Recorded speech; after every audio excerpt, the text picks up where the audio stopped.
Hey, this is Adam Becker. This is my op-ed on the Turning Point USA chapter at University of Minnesota-Duluth. It had been nearly 2 months since I followed the small, still voice inside to attend a Turning Point USA meeting at the University of Minnesota-Duluth. And I want to say it had been quite the eye-opener for me. I honestly didn't know what to expect. I'd been holding a private belief that conservatives were the party of closed-mindedness, one-sidedness, and were unequivocally undesiring of dialogue and diplomacy.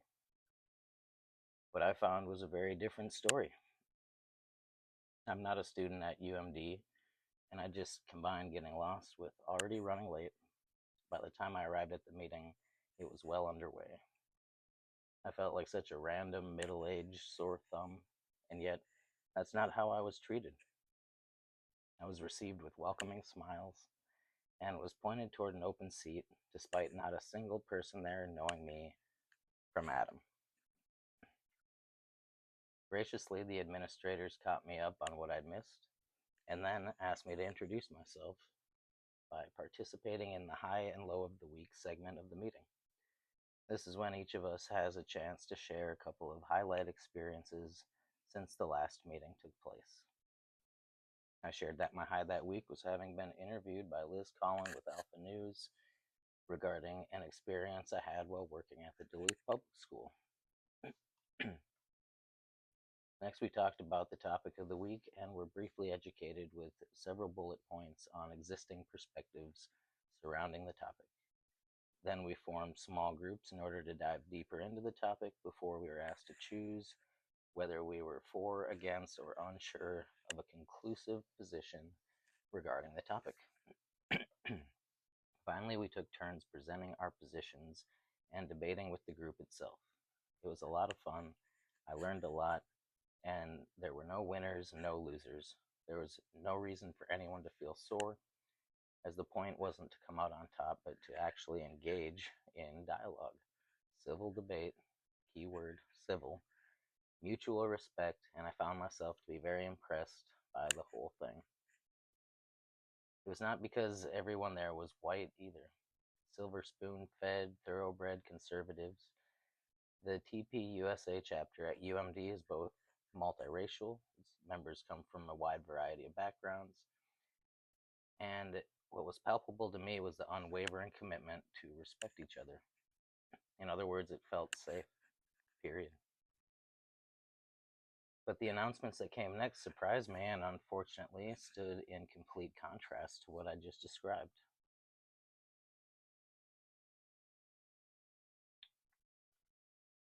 Current chapter president Nathan McIntyre announced that another death threat had been made by a UMD student, this time directed at himself.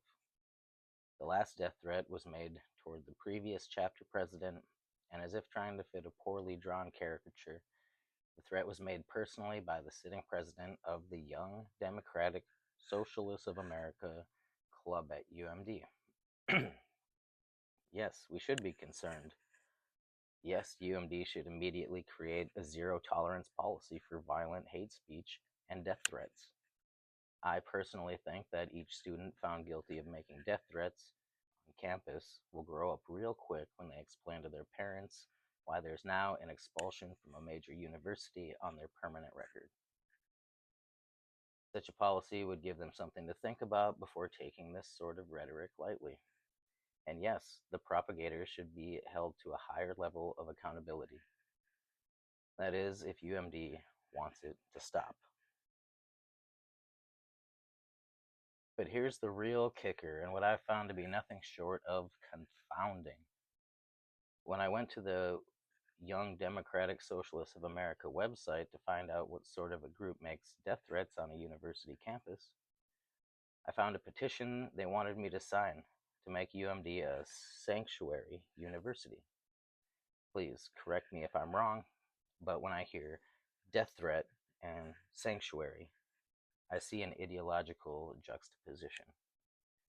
It's hypocrisy to the nth degree, and another example of socialism relying on rhetoric over reality.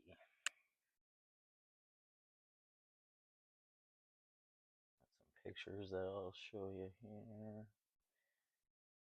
The contrast swung back like a pendulum as Nathan, continuing announcements, mentioned the upcoming event that TPUSA at UMD was to host on campus.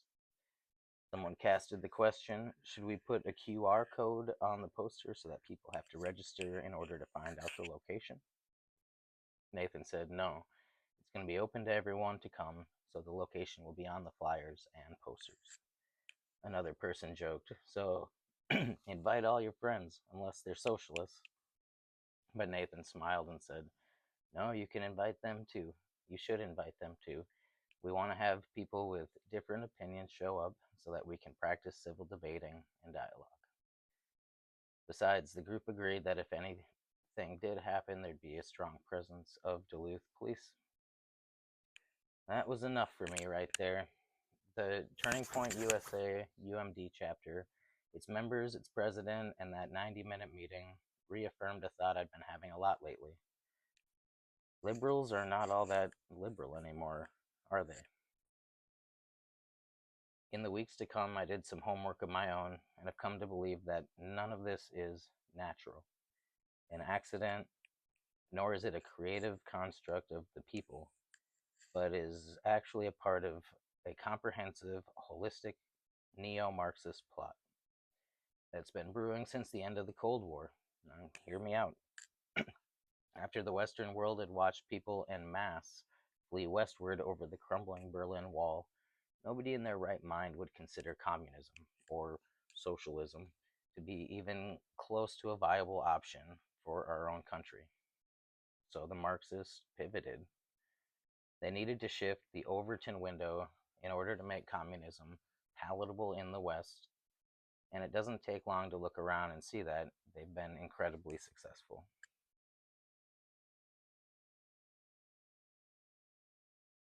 Over the last 4 decades, they've effectively changed what is and isn't acceptable, and have done so by altering the definition of the words we use to describe, well, almost everything.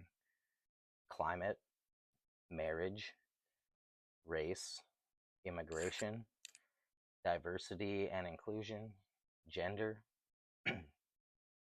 We have litter boxes in public schools for therians, which, if you don't know, are children that identify as animals.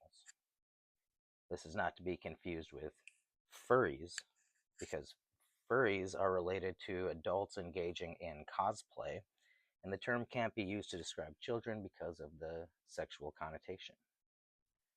But to know the difference between a therian and a furry, nowadays you have to be able to define adult. Is that when we reach puberty around 12 years old, when children can decide their hormonal, reproductive, romantic, and family dynamic futures irreversibly through gender-affirming care in states like California, Montana, Oregon, and Minnesota?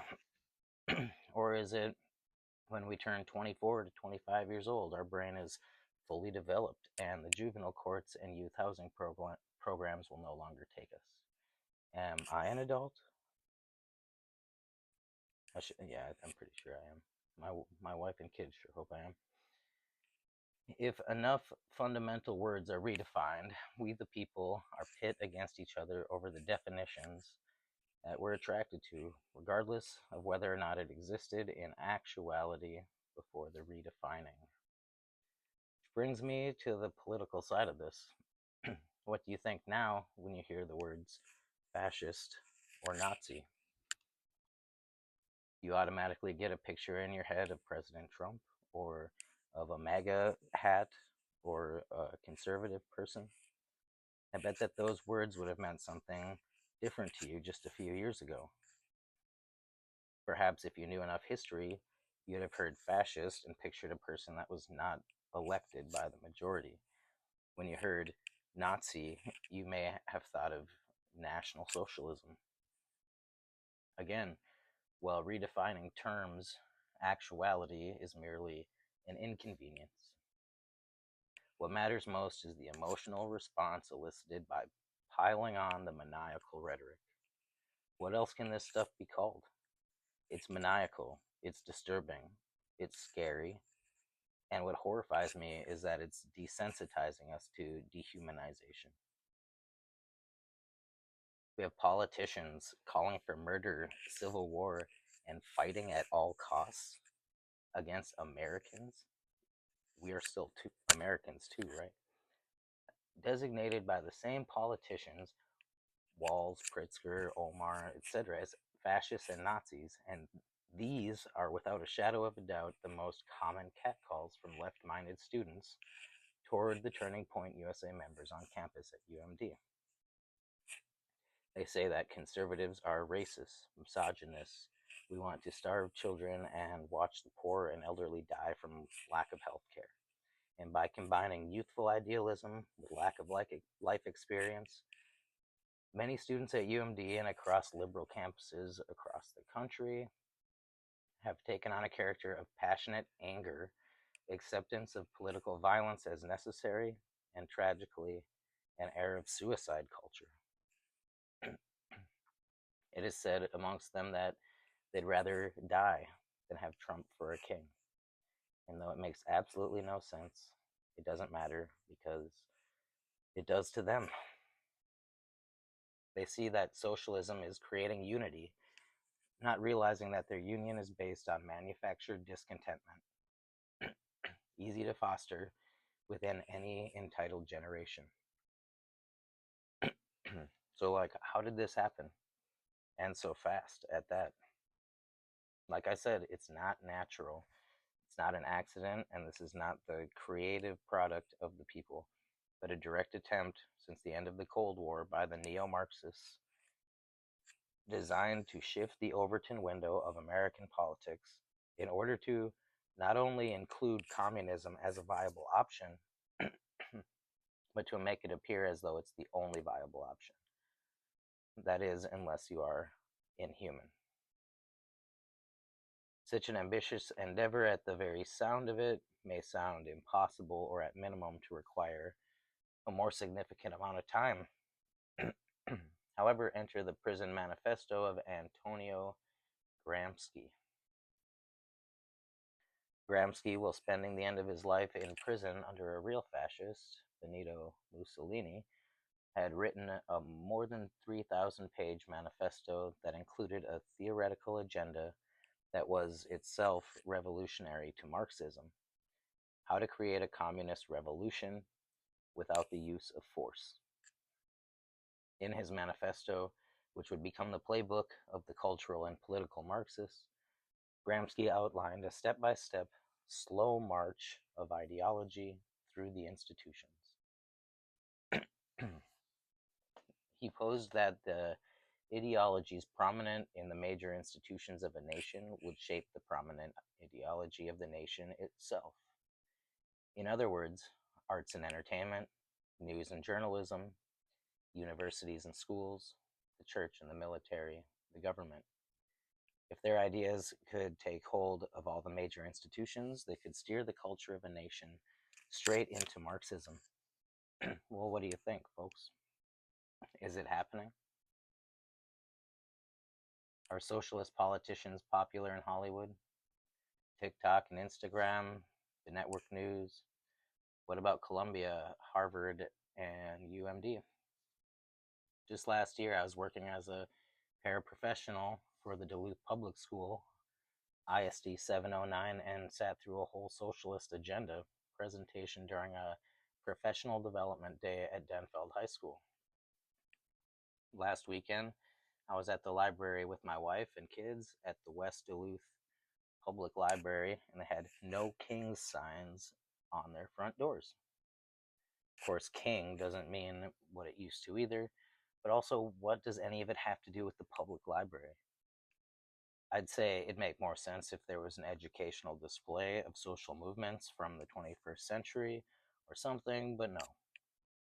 Only "No Kings," which, again, correct me if I'm wrong, is a socialist agenda.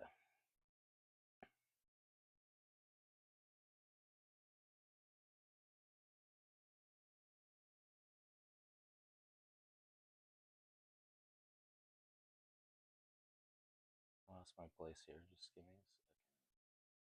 pictures. Frankly, when it comes to politics, whether it's pertaining to local, state, or national issues, somehow it's all starting to feel like they're being used as platforms for pushing socialism. Locally, we don't want a data center, so vote left. We want healthcare, vote left. No kings, vote left. We're the kind of Democrats and independents we had before all this madness started. It seems that anyone wanting to be moderate is either tugged left to join the Marxist idea army or shoved to the right to be vilified, dehumanized, scapegoated, attacked verbally and physically, and yes, murdered, assassinated. Without having been unequivocally condemned, all this hateful, violent rhetoric, and instead rather choosing to intensify it, these neo-Marxist politicians and their supporters have fallen. They've fallen prey to Gramsci's slow march through the institutions. They think that America is the bad guy, that socialists are the good guys, and they're willing to fight, die, and kill for it because they aren't fascists. Remember, the most radical pawns in the Marxist army are Antifa.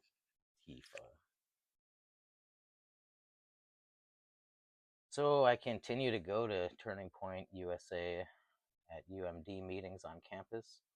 I'm honestly really enjoying it. I've begun to also regularly attend House District 3B events, and it's been, like I said, such a contrast. There's no, um, there's so much light and life in these people, young and old, and they don't want to fight and scream and threaten, but to talk, learn, and grow through debate and dialogue.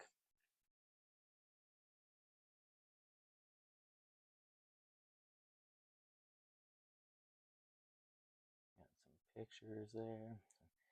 I want to get more involved myself and to help encourage this optimism, kindness, and authentic desire to communicate, not kill, to flow like a river from TPUSA at UMD out to the community of Duluth and beyond. I want to do what they're doing on campus at my grocery store, in my neighborhood, and downtown on the street, because this is not a time that calls for civil war, but civility. Not violence, but viability. We deserve that, don't we, America? Minnesota? Duluth? We deserve to have politicians working for us rather than to divide us. And much more importantly, we deserve to be able to do the same ourselves. In the community, on the job, on the sidewalk, at school or university, and everywhere else we go in this beautiful states of America that once again, someday may feel united. Thank you for allowing me to share my experience and opinion. I'm genuinely excited to continue to seek out civil dialogue and to debate about meaningful topics, reason over rhetoric. So if you see me out and about, feel free to say hi, because you know what? I'll say hi back. And whether we agree on everything or nothing, I hope we can still share a smile, a moment, share humanity, and who knows, maybe we'll even learn something. Thank you. I'm Adam Becker. That's my story for now.